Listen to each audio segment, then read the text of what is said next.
সামাজিক যোগাযোগ মাধ্যম ইনস্টাগ্রামে গড়ে ওঠা প্রেমের টানে অবৈধভাবে সীমান্ত পেরিয়ে ভারতে প্রবেশ করেছিলেন বাংলাদেশের গুলশান আক্তার। তবে প্রেমিকের সঙ্গে সাক্ষাতের আগে তাকে আটক করেছে ভারতীয় সীমান্তরক্ষী বাহিনী BSF। বর্তমানে ত্রিপুরার এক কারাগারে রয়েছেন তিনি। এই ঘটনায় গ্রেপ্তার হয়েছেন কর্ণাটকের যুবক দত্ত যাদব।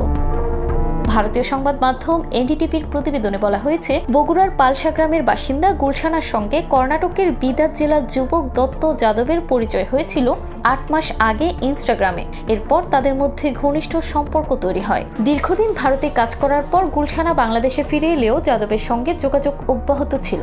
সম্প্রতি প্রেমিকের ডাকে সাড়া দিয়ে গুলশানা অবৈধভাবে ত্রিপুরার সীমানায় প্রবেশ করেন।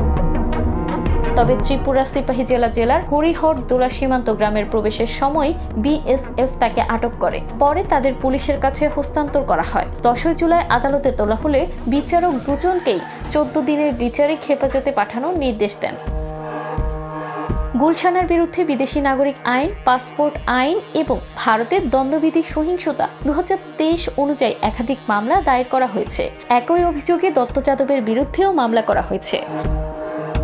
ত্রিপুরা পুলিশের এক ঊর্ধ্বতন কর্মকর্তা জানান, গুলশানা আক্তার এর আগে মুম্বাইয়ের একটি বিউটি পার্লারে এবং পরে বেঙ্গালুরুর একটি বেসরকারি প্রতিষ্ঠানে কাজ করতেন। সেখানেই তার সঙ্গে দত্ত যাদবের পরিচয় হয়। প্রেমের টানে গুলশানা বাংলাদেশে ফিরে যাওয়ার পর যাদব তাকে পুনরায় ভারতে ফিরিয়ে আনতে উদ্যোগ নেন।